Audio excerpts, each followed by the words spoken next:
Hello guys, welcome to the second video in local SEO.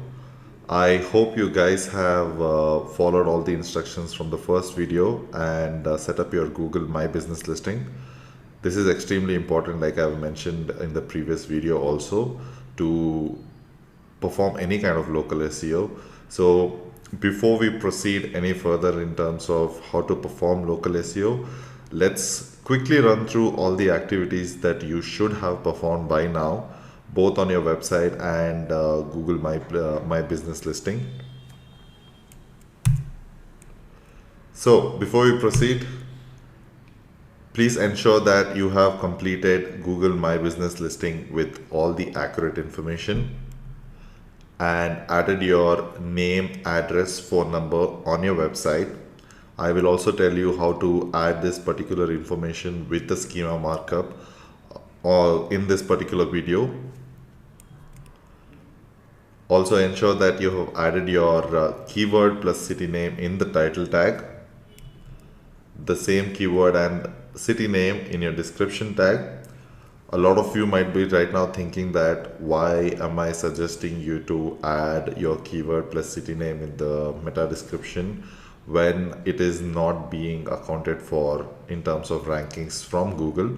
This is purely done to ensure hygiene across the website and also consistency across the website. Also ensure that you add the same keyword plus city name in the H1 and H2 tags. Try to include the keyword and the city name in the URL also, but don't try to force it, because if your keyword is a little too long and then you add a city name to it, the URL might become a little too big, and it is not recommended to have a really big URL, obviously for SEO purposes. So this is also a no-brainer. You need to add your keyword plus city name plus LSI keywords in the content. I hope you know what LSI keywords are. LSI basically stands for latent semantic indexing. Basically keywords which are thematically close to your existing keywords. If you want, I can make a quick video on this also in terms of how to get the best primary keywords for you, and along with that the secondary keywords and the LSI keywords for the same thing. So ensure that your keywords are there, but at the same time please make sure that you do not stuff your content with just the primary keyword. Sprinkle it with LSI keywords and secondary keywords, and just try to make it as natural as possible, because if your customer is coming on your page and if you see something which is very forced in there, it might not look very professional and it might leave a very bad impression on your website. Again, the same thing for your image alt tags. And also one more thing that you can do is embed a map of your business location in your contact page or any other page for that matter. This basically is done in order to just help your users find your business much more easily. There is no impact as such on local SEO by doing this. This is just being recommended to be done purely on the basis of user experience. So before we proceed further and dig deep into what all the things that you need to be doing and performing in order to optimize your website for local SEO, let's just figure out what are the factors that impact your rankings in the 3-pack map listings. So Moz did a survey, very in-depth survey and analysis of all the factors that impact your rankings, and they've been doing this for a few years now, and they've been tracking how all of these factors are changing in terms of impact. This pie chart that you see here is from 2017, and as you can see, the biggest impact for your rankings is Google My Business listing in itself. So which is why I made a separate video for it, and why you need to have the right and accurate information which is set out properly out there. Otherwise, without which, like, nothing you do after that is going to help you in ranking at all. As you can see, just to validate my thoughts, it has like the highest impact in terms of the rankings with at 19%. Then comes the citations. Citations are basically mentions of your business or your website, usually done along with your name, address, and phone number. I'm going to mention this name, address, phone number a lot. I'll be probably referring to it as NAP throughout, which is what people do it. This is very important because this information is standard for your business and it is not going to change, hopefully not, regardless of the platform you're on. So the more citations you have, it is considered as a signal from Google in terms of for local SEO. Also, the on page that we discussed in terms of title tag, description tags, keyword wrapped in header tags, your alt tags sprinkled across your content, and all of that. So this is also quite important.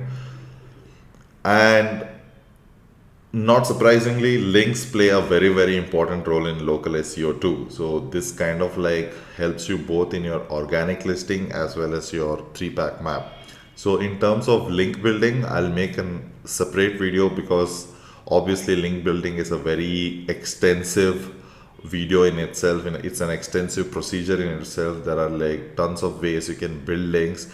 There are tons of ways you can acquire them. So I don't want to cram it in this particular video. Also, I think this is something that can be used both for local SEO as well as regular SEO, which is why I'll make like a proper separate independent video for links in itself.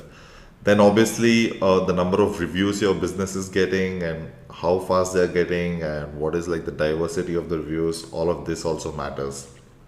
Social signals, I'm kind of on the fence in terms of social signals because Google is trying to be as less dependent on this as possible these days. But still, the research says that social signals has still got a significant impact on the local SEO rankings, but just about 3.5%. But there's no harm in like keeping your social networks and their respective audiences engaged.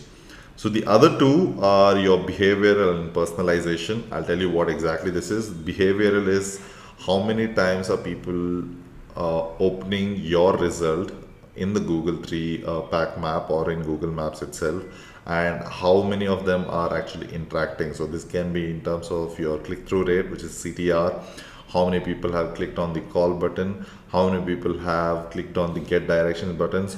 All of this depends on, it also impacts the local SEO ranking factors.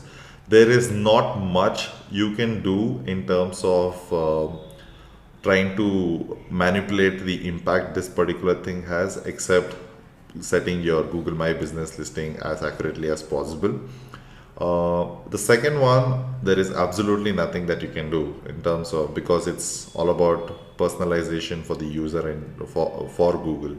So you might have observed this yourself. I have observed this in fact very recently, that depending on the location you are in, depending on the recent searches you have, the result changes, especially when you're logged into Google. So depending on all of these factors, the 3-pack map, the way it is shown, is sometimes may completely depend on the user's behavior. So if he's, say for example, in a particular area, in a particular city, instead of showing the most relevant result, Google might throw up the most relevant as well as the closest business from that particular user.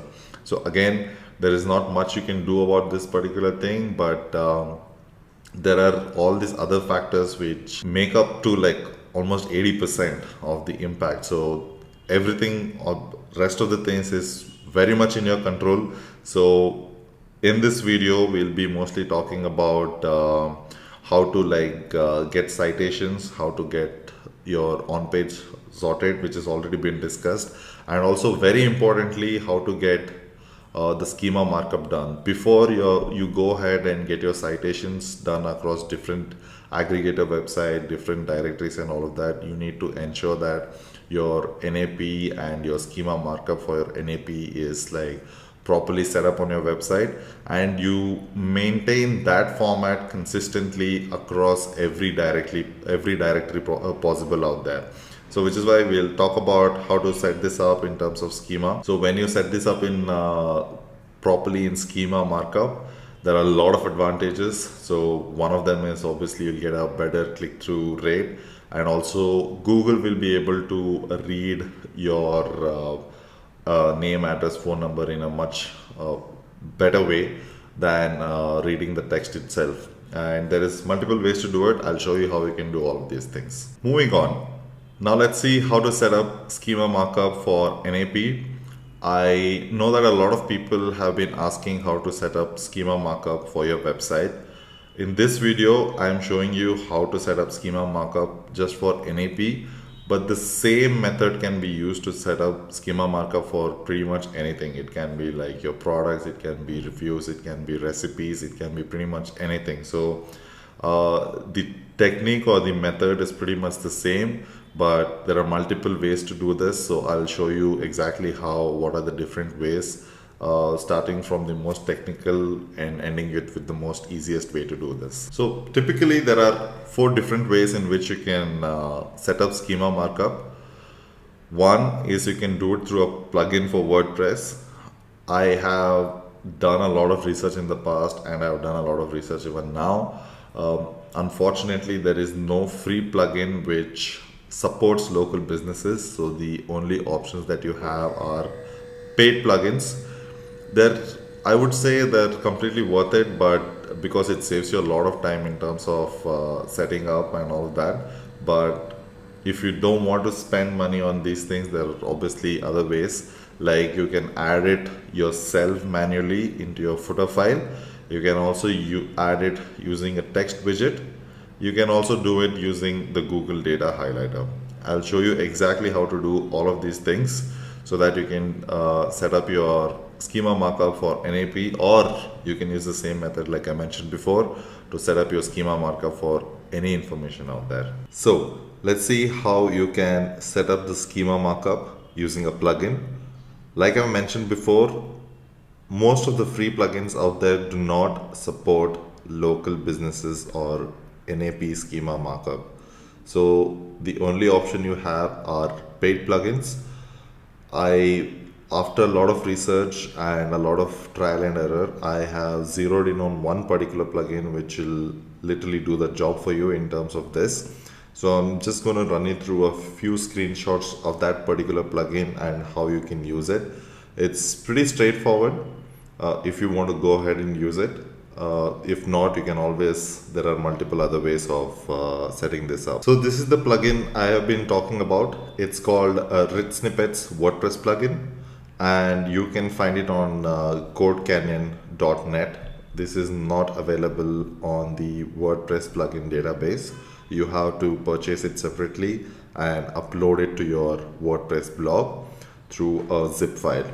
So this basically does the job. It also supports a lot of other schema markup apart from NAP. I will quickly run you through the screenshots of how to use this, and you will understand, you'll get a pretty clear understanding of how this particular plugin works. So basically the way this plugin works is in the form of shortcodes, wherein you basically copy these shortcuts that you find here and post it in your post or pages, and it will automatically populate everything else that is there. As you can see, it supports a lot of schema markups in terms of product review, restaurants, recipes, product, and the most important thing is the address which we require. And as you can see here, this is the shortcode for it. So you can also add attributes to your particular markup by editing these shortcuts, but this is not necessary since it is already been done for you. And this is how the HTML is going to look like. And This is basically how you add, copy and paste the shortcode into your post. So you can either add this in your post, or if you have a contact page, you can add it to your contact page, or you can just put it on your footer the same way it is mentioned here, and then it will like basically take over your entire website. And this is how it's going to look in your search results. So this is basically an events schema markup. This is how your SERPs are going to look like. This is a ratings markup. So this is about $20. Yeah, it's about $20. So if you're willing to pay $20, you can go ahead and do it. But I personally feel that $20 is a little too much for what this does. And frankly speaking, with my other methods, you can easily do it yourself. It might take you a little longer to do it, but it is absolutely doable by anyone for that matter. You don't need to have any kind of technical knowledge. In fact, I'm going to give you the HTML for the NAP schema markup. You can just copy paste it and just edit out all the values and replace it with the values that that is your name, address and phone number. Next up, let's see how we can set up the schema markup by adding it to your footer. The advantage of adding a schema markup to your footer is that it is going to be site-wide and you wouldn't have to add it to every single page. Rather, just put it to your footer and it will appear on every single page automatically.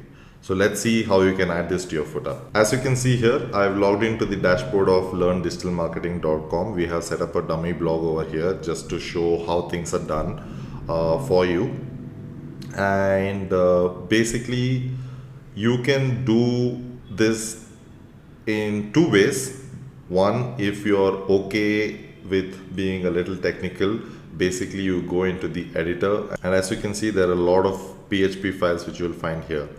This particular theme in question does not have a separate footer PHP file, but a lot of themes do have a separate footer PHP file. So you can just open that particular PHP file and it'll show up something like this, and basically add the HTML that I'm going to show you. Or what, since I am not a technical person and I'm assuming that a lot of you people are also not coming from a technical background, it is best not to play around with these technical aspects because it might like screw up other things, and which we do not want to be in a situation like that. I think the safest way to do is through a plugin wherein it will inject your HTML code into your footer. So there is a plugin called header, footer and post injections. So just you can find it in you can just go to add new and just look for that particular plugin. I'll just show you.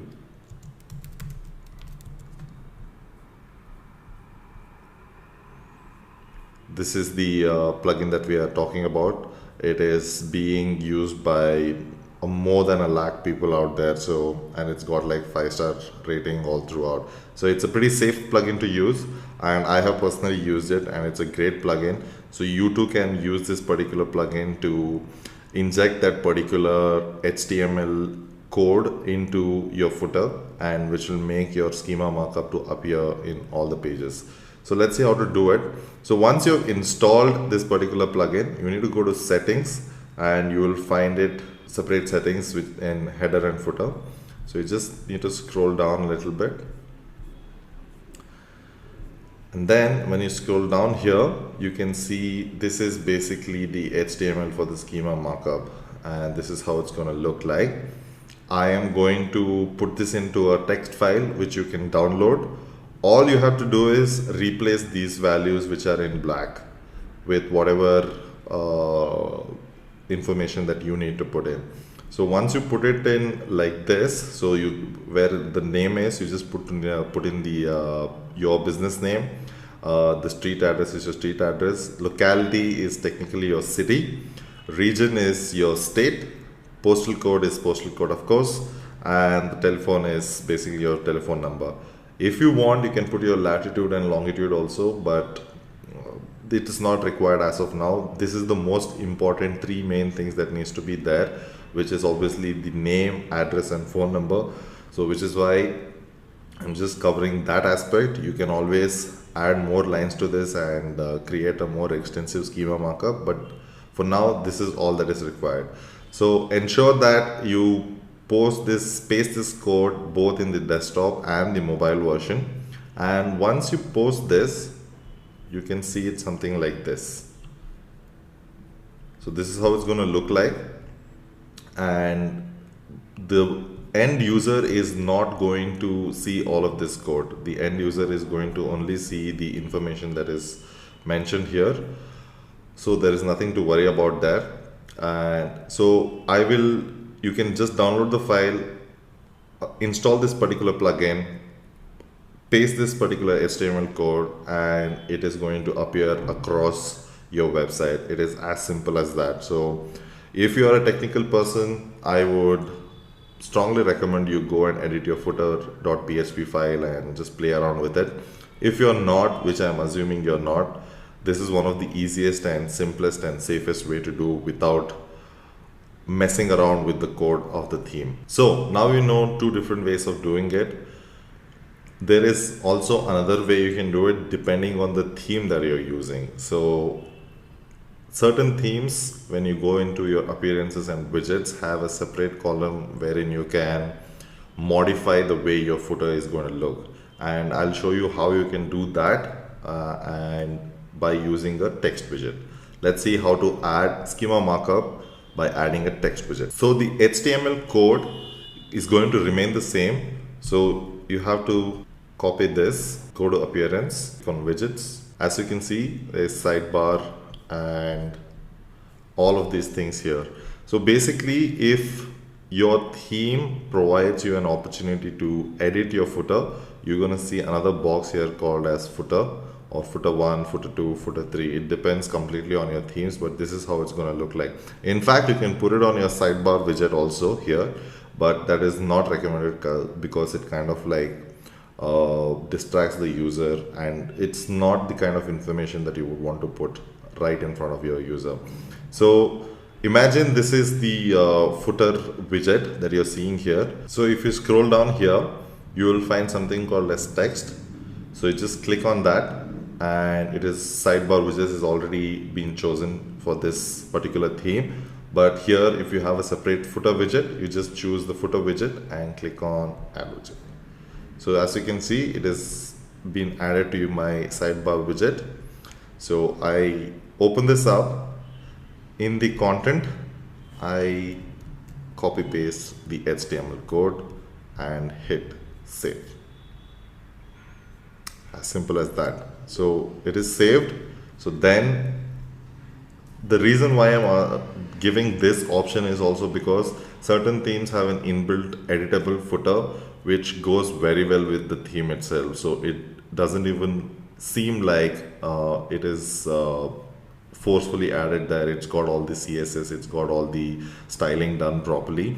So it looks a lot more nicer and a lot more neater if you do it in this particular way, which is why I'm giving you this option. So once you're done with this, once you hit save, it is going to start appearing across your entire website. So now you know 3 different ways of adding the schema markup to your blog or to your HTML website. For if it's your HTML website, it's just going to be the same thing. You just put it in your footer and that's about it. If you find it even more difficult to do that, there is a much more easier alternative. Perhaps this is the most easiest alternative of them all, which you can also give it a shot. But I highly recommend you to try out all the other methods that I've shown also. It might be helpful for you in just like exploring the back end of your blog a lot more fluently than you have in the past. So the next method that we're going to talk about is setting up the schema markup by using Google Data Highlighter. Let's see how we can do this. Okay, to use the Google Data Highlighter, you need to log into your Google Search Console, and this is how it's going to look like, the dashboard. Now once you're in the dashboard, just click on Search Appearance, and there's something called as Data Highlighter.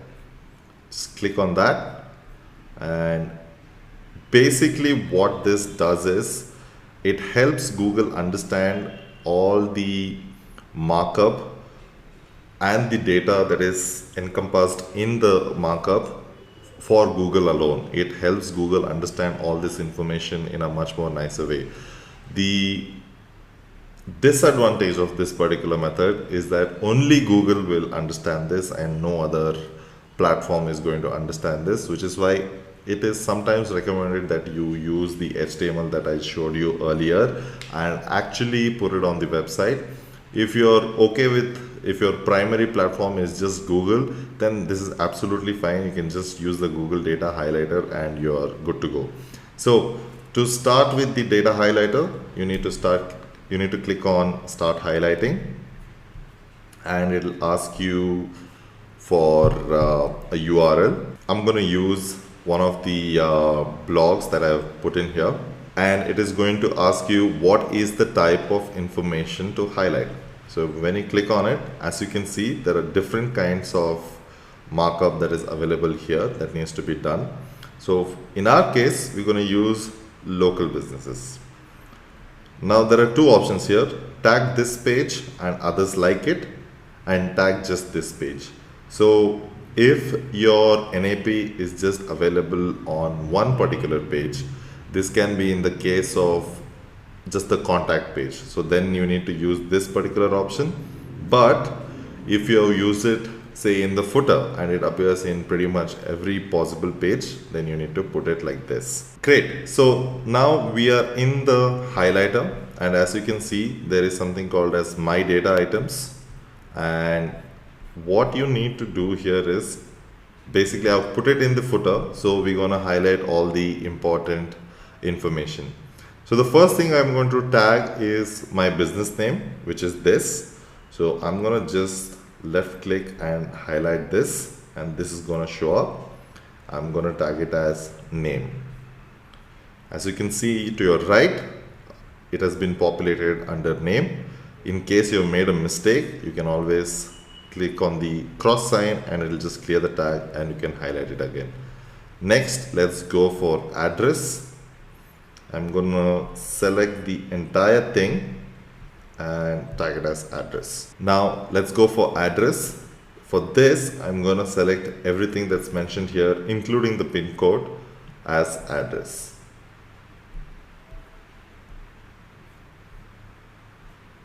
Great.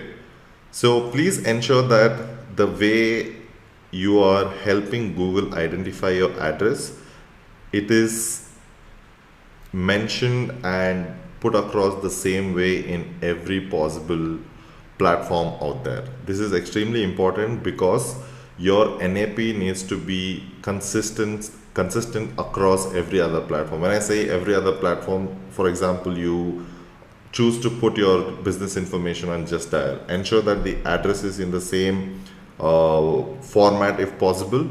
If not, at least the same information is there. So let's finish this up with tagging the phone number as well.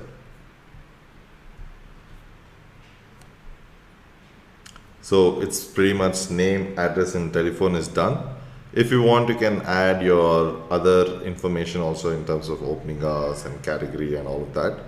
But for this particular video, I'm not going to do all of that. You can always go around and experiment it. There is also image, there's URL, there are tons of other things. You just need to if you want to do an image, for example, just click on this, add it as an image, and that's it. The same thing applies for URL. So okay, there's a URL here, so I'm going to tag it as my URL. See, it's been already tagged.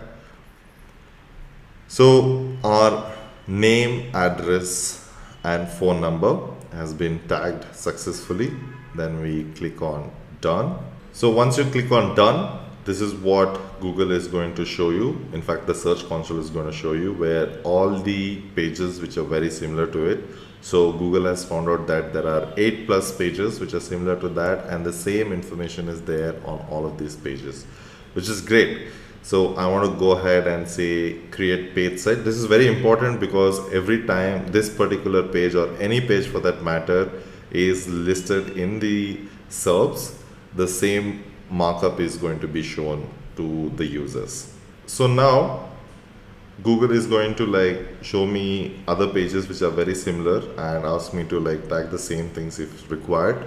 But unless your information changes from page to page, in the case of multiple locations, this is not required. I'm just going to click next. You can also choose to remove a particular page from not showing this particular markup also. I don't think it is necessary in this case, but for you it might be a page where your markup is not necessary, say for example like a privacy policy page or terms and conditions page, something like that which you don't want the markup to be included in, then you can just click on remove page and you're good to go. So once you're done reviewing all the pages, it's going to show up something like this, and basically everywhere the name, address and phone number and the URL is consistent. So I'm happy with that. So I'm just going to go ahead and click on publish, and the moment you hit publish, Google is going to pick it up in the search engine results, and once it reindexes your website, it is going to index with the markup. Like I said before, all of these methods can be used for any kind of markup that is necessary for you. It can be NAP, it can be product, it can be restaurants, it can be recipes, it can be events, it can be anything for that matter. All these 4 methods will be the same for you to set up schema markup. So I'm not going to hit on publish because it's all about dummy data and I don't want to like mess around with Google. So you can go ahead and hit publish, and once it is published, you are good to go. Great. Congratulations on coming this far. I hope you have understood and grasped all the information that I've just told you. All these things that I mentioned here is extremely important before we proceed further to get your local citations. It is important because you are setting a standard in terms of your NAP information, and you are going to use the same NAP information in pretty much every platform, every aggregator site, every directory out there, and you have to use it in the same format to maintain the consistency. So when you provide this information to third-party website, that is what a citation means. So there is a mention about your business, there is a mention about your address, your phone number.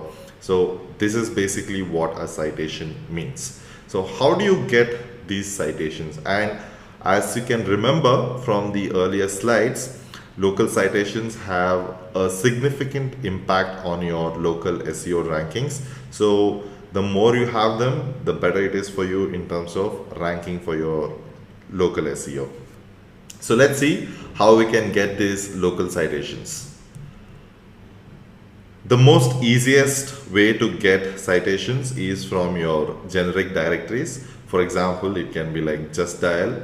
Just Dial can be used by pretty much every organization out there. You can also use online yellow pages also. I am going to also give you a list of directories and websites where you can get these local citations, which is pretty generic in nature. So the best way to go forward about this would be to first get citations from all of these websites before proceeding further. So the next best place to get citation opportunities is Google search. It is a pretty obvious one, but a lot of people miss this particular opportunity. What this will help you in doing is it'll help you in getting a list of directories or websites which are very specific to your industry that you are in, or very specific to the domain that you are in. So this way, not only will you have your citations from generic directories, but you will also have citations from very, very specific websites. So let's see how you can find this particular citation opportunities.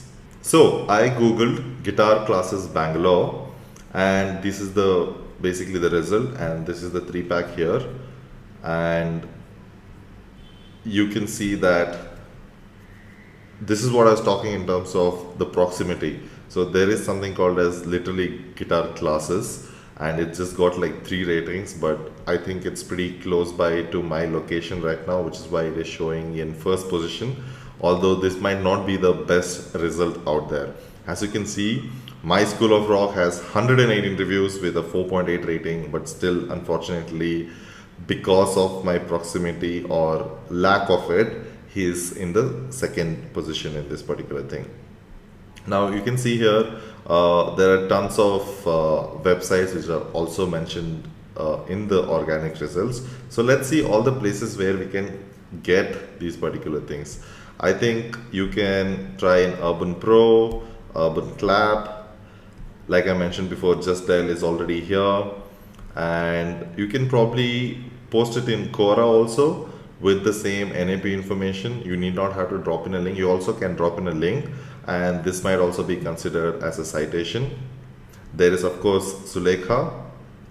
So this is exactly what I was talking about. So this is something that might not appear in your generic directory list, but there is this website called Extra Prepare, so which basically lists out all the activities in a particular city.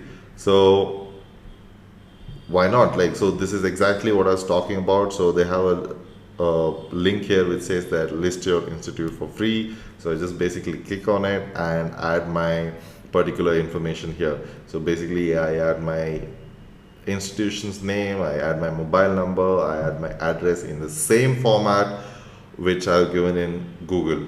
I know I've been repeating this quite often, but trust me guys, this is extremely important because NAP consistency is one of the ranking factors. So this might not show up in your generic directories list, but I found a website where my competitors might have ignored it. So let's go to the second page also and see if we can get something here. So there's something called as Music Malt. There's something called as Zen Parent. This seems to be a guitar class in itself. There's something called as click.n, mycityforkids.com. Then there's LBB, myprivatetutor.com. So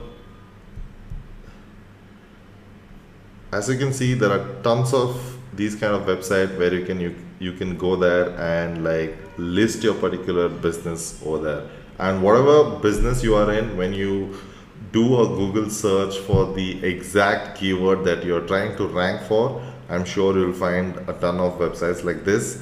And I would suggest you go out there and try to list your particular business in all of these websites as much as possible. Like literally in 2 minutes I found like 6 of them. So if you do a little bit of more research, tweak around and play around with the keywords, I'm sure that you're going to like find a lot more websites like this wherein you can add your business into this particular directories.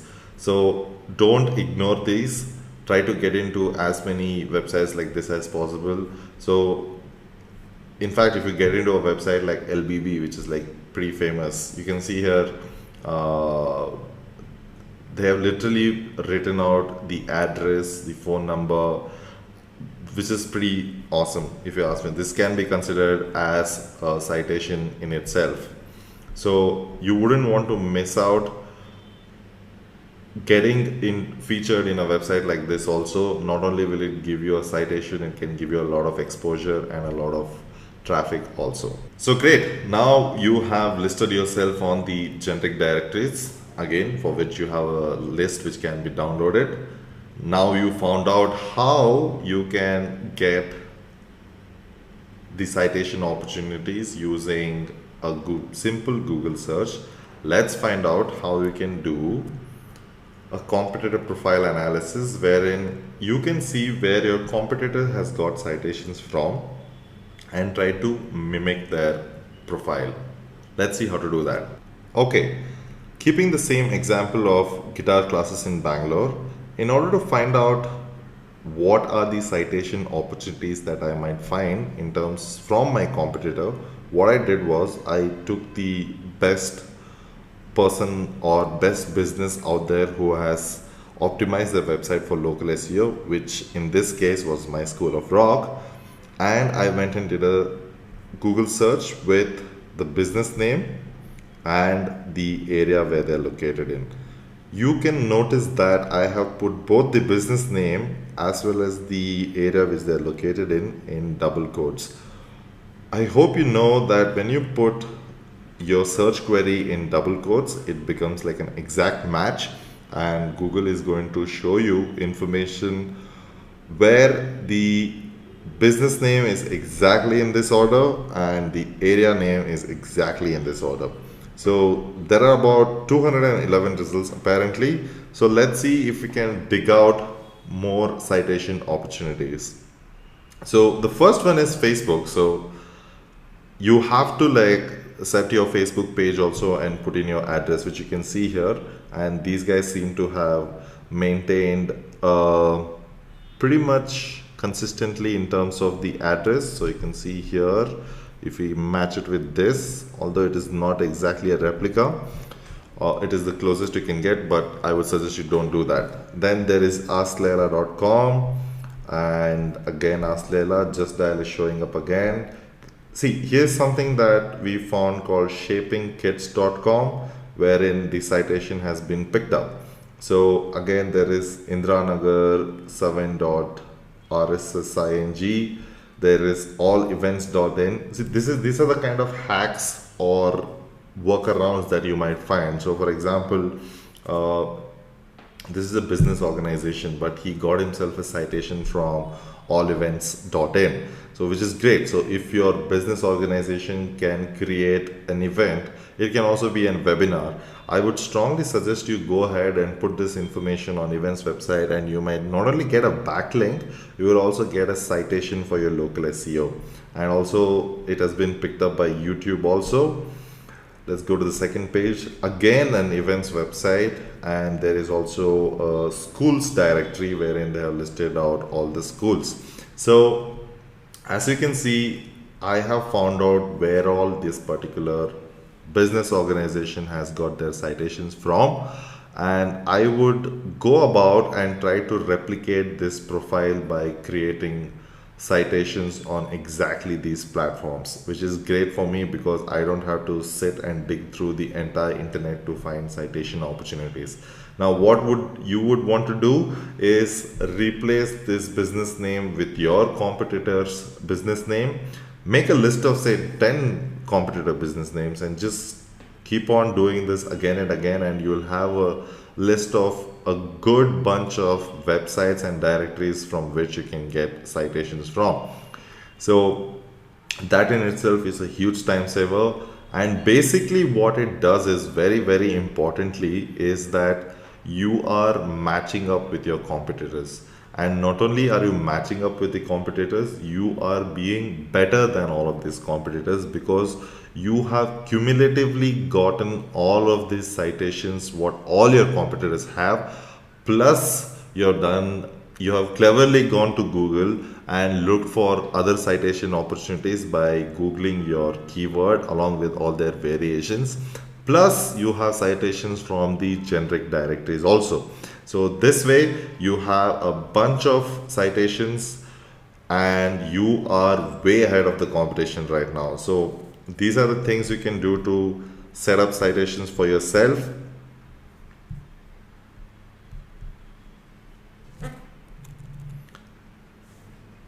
So now you know how to get local citations from.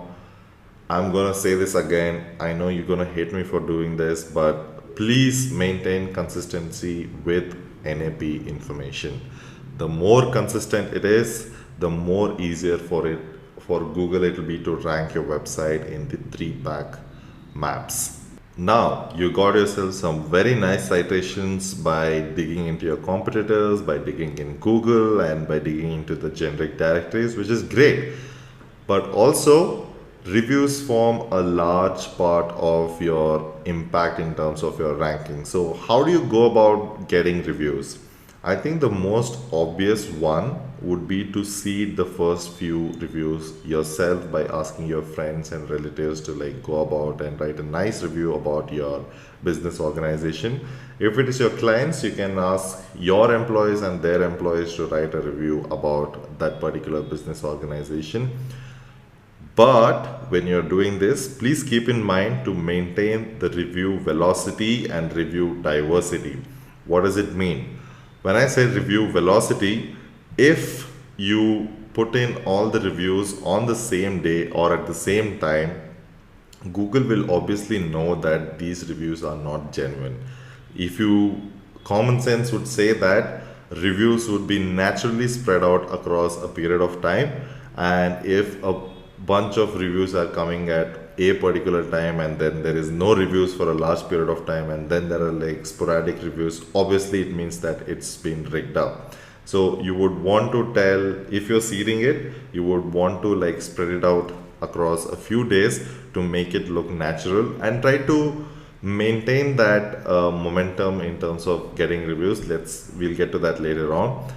When I say review diversity, try not to give a review from the same IP. For example, it can be from the same, you might be very tempted to like create multiple accounts and try to give reviews from these multiple accounts, but you would have forgotten to change your IP. So Google is smart enough to understand these kind of small nuances and it'll easily pick it up and all your effort will go to waste. So ensure that there is like proper review diversity and review velocity. Some people might argue that this might be slightly in the gray area in terms of ethics, but my justification is just that this is just to set the ball rolling, and I would not recommend you to create, you shouldn't be having only fake reviews out there. You need to have a healthy mix of reviews which is continuously flowing in, and this is just to create a social proof for your website. The second best would be to like, you can ask if your business already has customers. You can just simply ask them to review your website or their business organization for them. If you remember, I definitely do. Deepak had sent out a mail and also he had posted in the group asking you guys to review his business listing on Google Maps, and I think he has amassed about 70 to 80 reviews in Google Maps already. So you too can do this particular thing. You too can go ahead and ask your existing customers. If you have been a very good service provider to them, they will be more than happy to review your organization on Google Maps. Another very good way to encourage people giving reviews is to incentivize them. If they have walked into your house, walked into your organization and purchase something, or maybe a product or an offering or service, or once they're done with the purchase, if they're happy with it, all you can say is, can you please go to Google and review our listing over there? If you do it, probably we'll give you a 250 rupees Amazon or Flipkart voucher in return for that. Incentivizing really helps, because I've seen this right in front of my eyes, wherein I used to consult with this local training institution, wherein we used to ask all the students who have come to this training to review our organization on Google. In return, they would get a 250 rupees Amazon gift card, and we managed to get about 300 to 400 reviews in a matter of a month or two. So you can definitely incentivize them, encourage them to like go ahead and like review your listing on Google. Also, keep in mind, try to, once you have reached a critical point in getting reviews on Google, try to diversify your reviews also. You can, if you're a restaurant, you can ask them to go review it on Zomato or Just Dial, or it can be any other third-party aggregator site. Why is this important? Because sometimes Google not only relies on its own review system, but it also relies on third-party review systems. So it picks up the ratings and the reviews from these third-party sites. So it is absolutely great for you to have reviews which are consistent across all of these platforms. Now, you might be thinking, what if a user or your customer is not happy, and if I ask him to write a review for me on Google, he might like poorly review me there or give me a bad rating. This is a very, very possible scenario to find yourself in. And my honest suggestion would be for you to like give them a great experience. Obvious, that's an obvious one. But there is a way to bypass this particular thing. What I have seen a few businesses doing, or a few apps doing for that matter also, is they throw in a page like this. So as you can see, there is 3 emojis here: happy, neutral, and sad. So whenever a person clicks on sad, what you can do is you can redirect them to a Google form or a type form wherein they can give their feedback to you, saying that why they didn't like your service or your offering.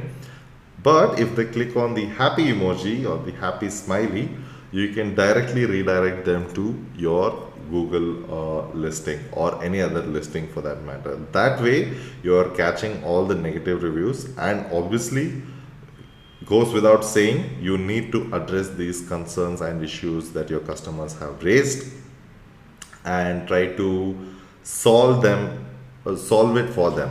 So once you do this, you will weed out all the negative reviews as much as possible. If you don't address these concerns, they might come back and write a review themselves, and try to encourage people to go and write a review for you on Google Maps. Last but not least, do not forget social signals. Like I mentioned before, although the impact social signals has on local SEO or SEO for that matter has been reduced significantly in the past few years, it does not hurt to have a very healthy engagement on your social platforms. Now, depending on the industry that you are in or the niche that you are in, you need to choose the right social platform for yourself. For example, if your business is primarily B2B, then you should be on LinkedIn, more active rather than on, say, Facebook.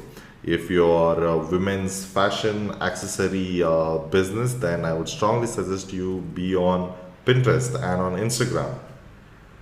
If you are a startup co-working space, Twitter would be a good place to be on, or Quora could be a good place to be on.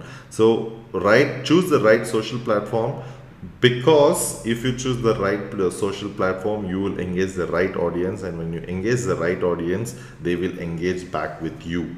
They will like your page, they will share your posts, they will comment on your content, and these are the kind of social signals that Google will pick up. And having a healthy activity in the right kind of social platform will lead to a healthy engagement, which will definitely give you that slight nudge in terms of local SEO too. So try not to ignore this completely. Also, having a healthy engagement on social media has its own benefits, so don't forget about that. So try to keep all of these things in mind, and you are pretty much set to go ahead and do local SEO at this particular point of time. So we have covered how to set up your schema markup for your NAP, and how to get citations, how to get reviews, and how to create social signals for all of these things. So once all of these things are done, in your next video, I'm going to show you all the ways with which you can build links. With that information, you can not only use it for your regular SEO, you can use it for your local SEO also. So I hope this video was useful for you. Until the next video, I hope that you will actually execute all the things that has been taught in this particular video. So let's hope that we'll have a healthy discussion in the forums also. Let me know if you have any feedback regarding this video, or if there is anything else that needs a deeper explanation from my end. Thank you very much, and I will see you in the next video.